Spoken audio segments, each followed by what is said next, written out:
Isang mapagpalang gabi sa inyong lahat, mga kapatid. Sa oras na ito, nandito naman muli ako, magbabahagi sa inyo ng salita ng Diyos sa oras na ito. Dahil ang salita ng Diyos ay tunay na makapangyarihan at tunay na nagbibigay sa atin ng lakas habang tayo nabubuhay. Binibigyan tayo ng lakas ng salita ng Diyos upang tayo ay manatili sa Kanya at tayo ay makapagpatuloy sa Kanya. Kahit medyo mabagal ang pag-usad, at least nagpapatuloy.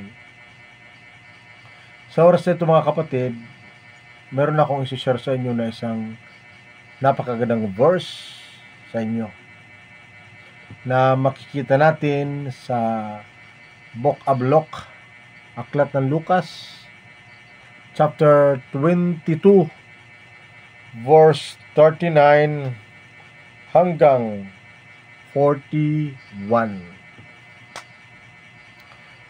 Babasahin ko lang. Ang sabi dito, gaya ng kanyang kinaugalian, umalis si Jesus at nagtungo sa bundok ng mga Olibo at sumama ang mga alagad. Pagdating dooy, sinabi niya sa kanila, manalangin kayo nang hindi kayo madaig ng tukso. Lumayo siya sa kanila nang may isang pukol ng bato.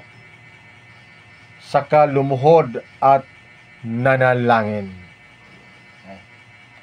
I-ano lang natin ito, mga kapatid. Gusto ko lang emphasize o exegesis yung 2 verses na ito dito sa Luke chapter 22, na kung ating tatapusin itong chapter nito hanggang 47-48 hanggang 49, dito na natin makikita yung pagdakip kay Jesus Christ. Kasi ang chapter na ito yung pagdakip kay Jesus Christ upang siya ay parusahan o ipako sa cross. Dadakipin na sa dito. Pero sa oras na ito, nais ko lang bigyan ng pansin at diin itong dalawang verse na ito, ang 39 at 41. Tingnan natin sa verse 47 at 48, hinuli si Jesus Christ dito. Sino ang naghuli sa Kanya? Mga punong pari, mga opisyalis ng Jerusalem, mga sundalo. Nagsama-sama sila at kasama si Judas na isa sa mga alagad ni Jesus Christ, one of the 12 apostles of Jesus Christ, na nag-betrayed sa Kanya, na nagkanulo sa Kanya sa pamamagitan ng 30 pieces silver of coins. Yan.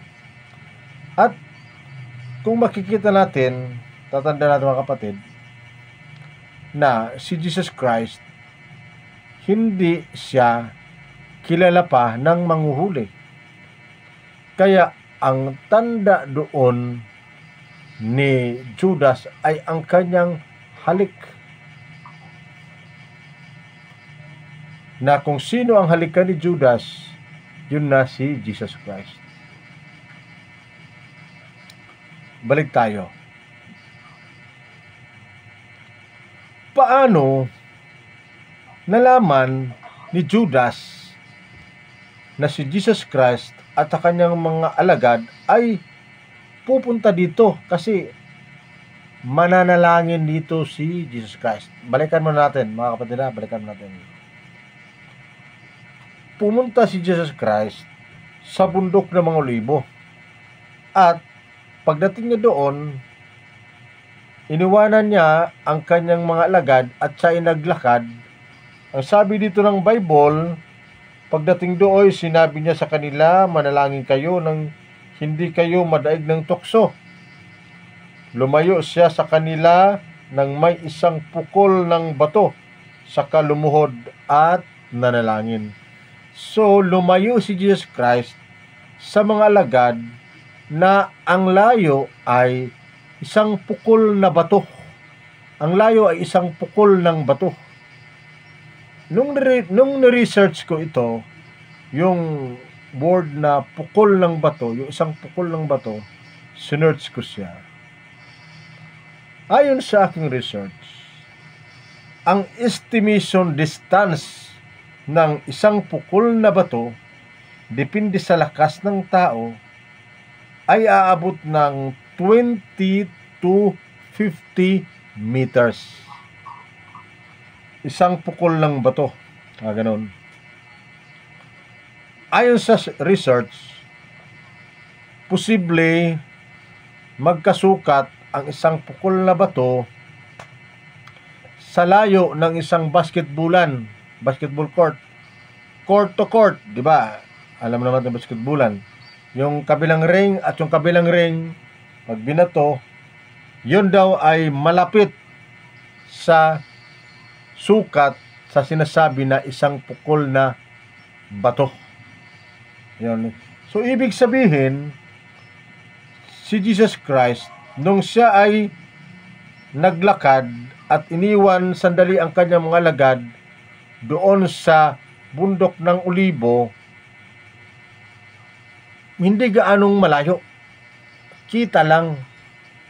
Pwedeng marinig ng kaunti ang pananalita ni Jesus Christ, pero tanaw nila si Jesus Christ. Kaya, hindi ganun kalayo yung isang pukol na bato. Isang pukol ng bato. Ang distance o ang layo, ang agwat ni Jesus Christ sa kanyang mga alagad na iniwan niya. Ayan. Ngayon, ang pinuntahan ni Jesus Christ, kasi nanalangin sa doon Nanalangin sa doon sa Ama. Nanalangin sa doon, basahin ko na lang ang panalangin ni Jesus Christ. Sa verse 42. Ang sabi niya dito,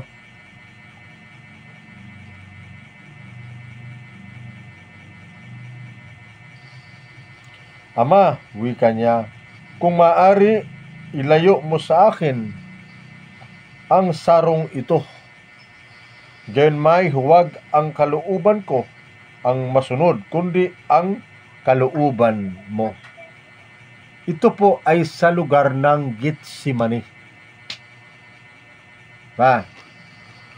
Sa lugar ng Getsemani.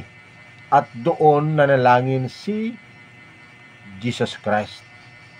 At bago sa nanalangin, iniwan niya kanyang mga alagad. Ang sabi niya sa kanyang mga alagad ay manalangin kayo upang hindi kayo madaig ng tukso. Mamaya, pag-usapan natin yun kung ano ang ibig sabihin noon. Balikan muna natin yung tinatanong ko kanina. Paano natuntun ni Judas ang lugar na pinuntahan ni Jesus Christ at ang kanyang mga alagad? Paano natuntun? Di ba? Ngayon siguro, hindi imposible. Kasi, technology natin, mga gadget, mga mapping lang. Di ba? Google Map, madali matuntun. Pero, sa panahon na yan, wala pa Ngayon, paano natuntun ni Judas ang lugar ni Jesus Christ sa kanyang mga alagad? Kasi si Judas ngayon ang guide ng mga punong pare. Siya ang guide at ang mga sundalo para ituro si Jesus Christ. Ngunit ang kanyang pagtuturo ay sa pamamagitan ng halik. Paano? Paano? Babasahin natin ang verse 39, ha? Kung paano natunton ni Judas ang lugar nila Jesus Christ no sa bundok ng mga Olibo at yung kanyang panalangin doon sa Gitsemani. Sa verse 39, basahin natin. Gaya ng kanyang kinaugalian, umalis si Jesus at nagtungo sa bundok ng mga Olibo at sumama ang mga alagad. Ha? I-analyze lang natin ito. I-analyze natin. Ha? Sa unang praise, sabi dito, gaya ng kanyang kinaugalian, umalis si Jesus at nagtungo sa bundok ng mga Olibo. Gaya ng kanyang kinaugalian. Ibig sabihin, madalas si Jesus Christ pupunta dito sa lugar na ito. Kumbaga, ito yung paboritong lugar ni Jesus Christ na kanyang puntahan kapag siya'y nanalangin. Madalas pupunta si Jesus Christ dito. Naging kaugalian na, naging ugali na ni Jesus Christ ang pumunta rito. Kaya, ngayon, paano nalaman ni Judas na punta dito? Of course, kasi nga, naging ugali na ni Jesus Christ ang pumunta rito. Siyempre, sa mga nakaraang mga pagpunta dito ni Jesus Christ, kasama kanya mga alagad si Judas alagad si Judas alagad ni Jesus Christ. Hindi lang nakasama si Judas, itong kanyang panalangin ngayon, nadadakpin na siya. Kasi nagtaksil na si Judas. Alam ni Judas ang lugar na ito na madalas puntahan ni Jesus Christ. Kaya dito dinala ni Judas ang mga punong pare, ang mga parisiyo at ang mga sundalo upang dakpin si Jesus Christ. Kaya madali lang natuntun nila. Kasi nga, alam ni Judas. Ha? Paano? Punta natin ang John chapter 18 verse 2. Para maunawaan talaga natin. Galing ha? Basahin ko lang ha.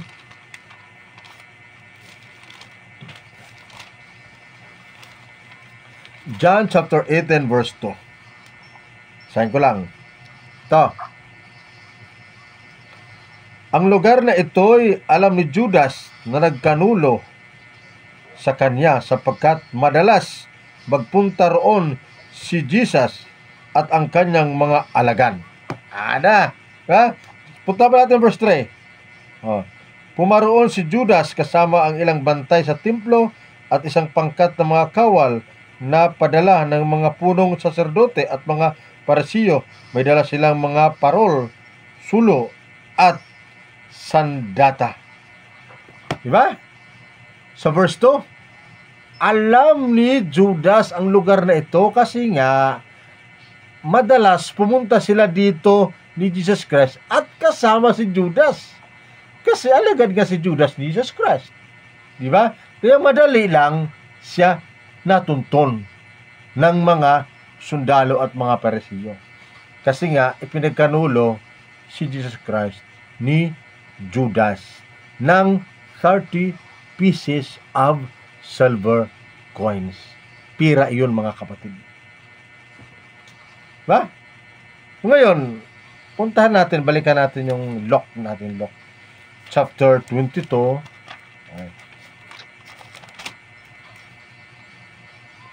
Luke chapter 22, verse 40. Verse 40. Pagdating doon, sinabi niya sa kanila, manalangin kayo nang hindi kayo madaig ng tukso. Yan.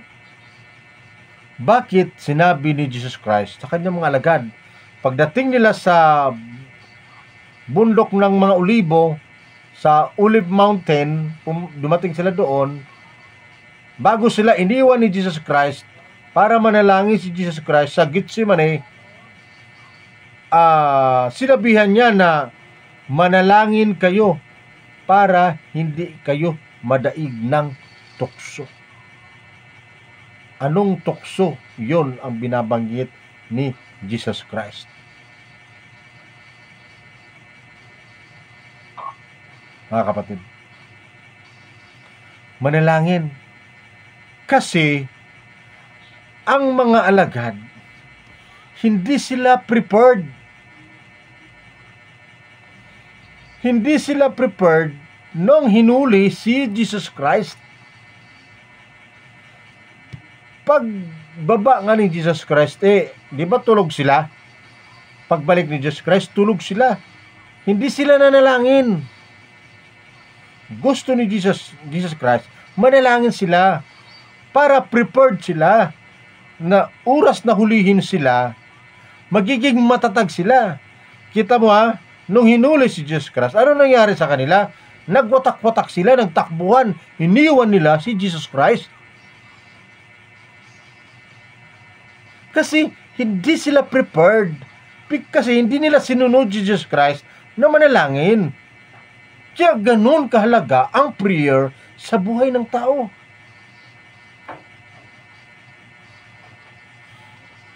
It makes us stronger. Ang prayer. Nagpapalakas sa atin ang prayer. Hindi sapat na tayo'y nagsisimba lang lagi every Sunday. Every Sunday. Dapat lagi tayong nananalangin. Every day. Dapat nga every hour. Lagi tayong nanalangin sa Panginoon. Upang hindi tayo madaig ng tukso. Tukso, ito yung mga problema. Ito yung mga sirkumstansya na kinakaharap ng tao sa panahon ngayon. Ito yung tukso na kapag nadaig ka ng mga sirkumstansya na kinakaharap mo sa buhay mo ngayon, babagsak ang iyong level ng iyong pananampalataya. Manghihina ka, kapatid. Ito ngayon ang ito yung iti-take opportunity ni Satan para ikaw ay siluin. Kasi weak ka na. Mahina ka na. Kasi wala kang prayer, hindi ka na naging prayerful. Yan, tinuturo nga sa mga simbahan yan, tinuturo yan ng mga pastor na dapat ang mga members ng church, lahat ng mga Christians, lahat ng mga born again Christians, dapat maging prayerful. Kasi pag prayerful ka, you are sealed by the power of Jesus Christ. Silyado ka, para kang itlog. Nakita yung itlog? Itlog, di ba? Itlog buo, kulay puti. Nakita mo ba yung dilaw? Loob, hindi. Kasi silyado. Pero, pag bumagsak ang itlog, basag. So, may tendency o meron ng chance na mapasok ang tao ni Satan kasi basag na, may butas na ang kanyang spiritual life. Ibig sabihin, weak na siya, mahina na siya. Kaya kung prayerful ka, you are always protected by the power of Jesus Christ. Yan ang pinakamalaga. Kaya utos talaga ni Jesus Christ sa kanyang mga alagad, maging prayerful, manalangin sila lagi para hindi madaig ng tukso. Ito ay bahagi ng pagtitrain ni Jesus Christ sa kanyang mga disciples. Kasi kung matrain sila as a prayerful disciples, dumating ang time, di ba? Nung dumating ang punto na si Jesus Christ ay hulihin na, papako sa krus, mamatay, hindi na niya makasakasama ang mga alagad. Paano na ngayon ang mga alagad kung hindi sila magiging prayerful? Hindi nila kasakasama si Jesus Christ. Paano ngayon sila? Paano yung pananampalataya nila kung hindi sila magiging prayerful? Kaya itinuturo ni Jesus Christ na maging prayerful sila. Laging mapanalangin. Araw-araw mapanalangin. Di ba? Puntahan natin yung verse 41. Ang sabi dito,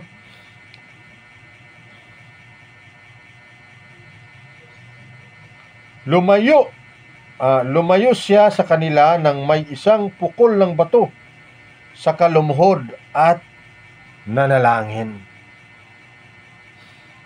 Ang isa sa mga nakita ko dito, mga kapatid, yung lumayo si Jesus Christ sa kanila, isa sa mga ipinapakita sa atin na ang prayer dapat meron siyang quiet time.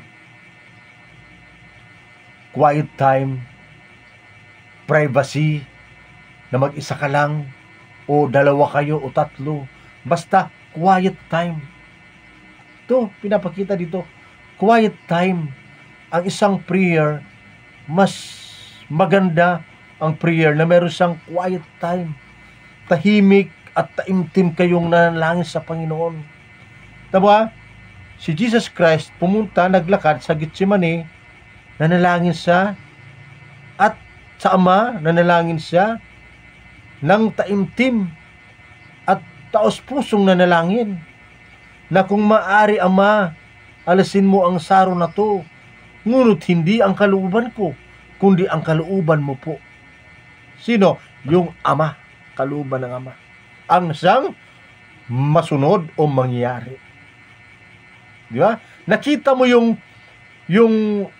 ang nakita ko dito sa prayer ni Jesus Christ, pinapakita ni Jesus Christ dito yung pattern sa panalangin. Yung pattern sa panalangin na ang lahat na mumungkahi mo ay naka-address sa Diyos. Yung pattern ng panalangin na kapag tayo nanalangin dapat,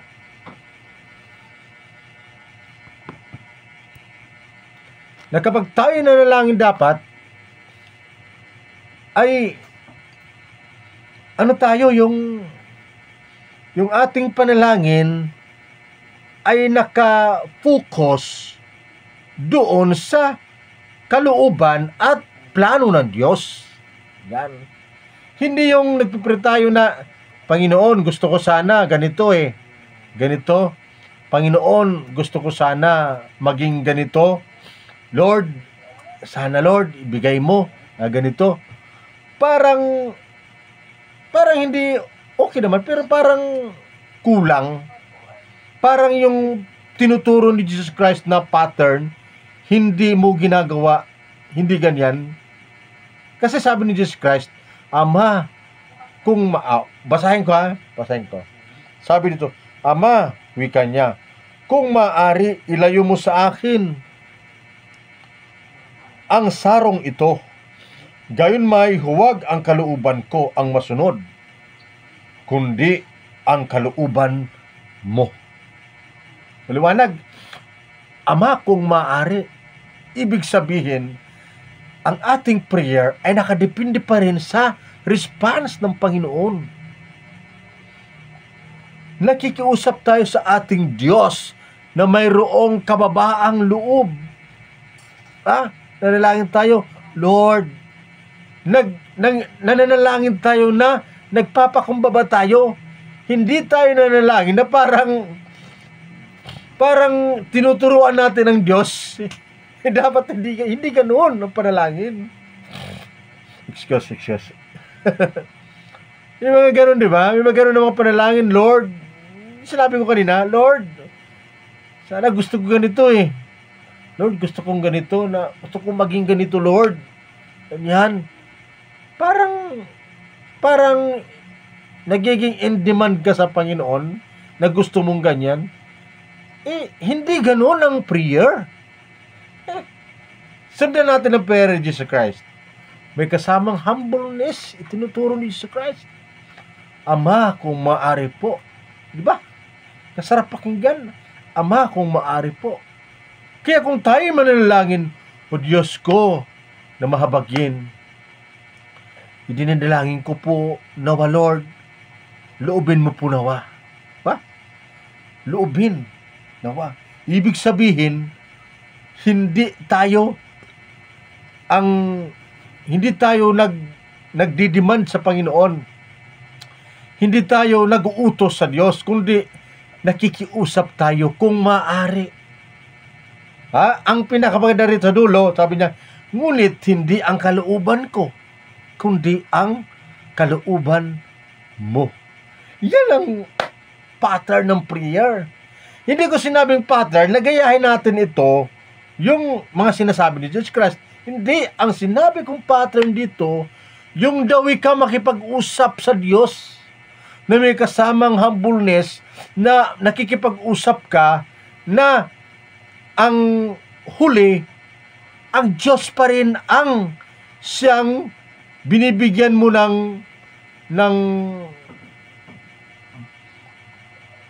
ina-address mo sa Kanya na, o Diyos, ikaw pa rin ang siyang masusunod.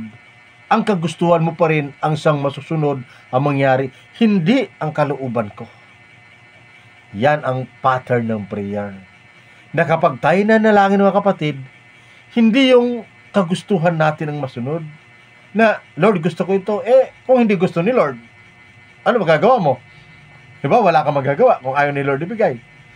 Kaya, kung mayroon tayong prayer, Panginoon, hindi po ang kagustuhan ko, kundi ang kagustuhan mo po ang siyang masunod. Kung hindi man ibigay ni Lord ang prayer natin, ating pasalamatan pa rin ang Panginoon. Kasi hindi natin alam, baka maari may iba siyang plano sa mga hinihingi mo. O di kaya ang hinihingi mo hindi akma para sa'yo. O di kaya ang hinihingi mo hindi pa oras para sa pangangailangan mo. Diba? Hindi ganon. Dapat ang prayer natin nakapattern doon sa kababaang loob na naka-address sa Diyos. Ang kalooban mo po, Diyos, ang siyang masusunod, hindi ang kalooban ko. Diba? Purihin ng Panginoon. Okay. Ganon, mga kapatid, ang nakita ko dito sa prayer ni Jesus Christ. At tingnan natin yung lumayo si Jesus Christ, tulad ng sinabi ko nina, nung nag-isa siya, yun ang pinapakita dito, yung quiet time ng prayer. Quiet time ng prayer, na ang prayer dapat inilalagay sa tamang lugar, tamang oras, o yung prayer na ikaw at ang Diyos lang ang nakikipag-usap. Ibig ko sabihin, halimbawa, nasa kalsada ka, naglalakad, nagpipray ka, parang hindi tama, no? Tama naman, kahit saan naman, pwede tayo everywhere, pwede tayo manalangin. Pero kung habang naglalakad ka, nagpipray, medyo may problema. Kasi baka maya, naglalakad ka, nagpipray, may dumaan na sasakyan, nabangga ka tuloy. Kung gusto mong manalangin, halimbawa nasa kalsada ka, gusto mong manalangin, maghanap ka ng lugar sa kalsada o sa gilid, halimbawa sa puno, may puno naman, standby ka lang doon. O kaya sandal ka, upo ka, sandali ka, manalangin. Yan ang pattern dito. Quiet time. Na iniwan ni Jesus Christ ang kanyang mga alagad, pumunta sa Getsemani, hindi ibig sabihin na iniwan niya na nagtuluyan ang kanyang mga alagad. Kundi, gusto ni Jesus Christ na prepare yourself, ihanda mo yung sarili sa pananalangin para hindi kayo madaig ng tukso. Kaya yan po, mga kapatid. Napakaganda ng mensahe ng Panginoon sa atin sa oras na ito, na kapatid, ang ating mga prayer dapat ay sundan natin ang pattern ng prayer ni Jesus Christ, na may kasamang humbleness, na naka-address lang sa Panginoon, na hindi natin itinataas, hindi tayo nagdidemand sa Panginoon, kundi nakadepende pa rin sa approval ng Panginoon ang ating panalangin. Tulad ng sinabi ni Jesus Christ, Panginoon, Ama, hindi po ang kalooban ko, kundi ang kalooban mo po ang masunod. Ganon din tayo, mga kapatid, kung tayo manalangin.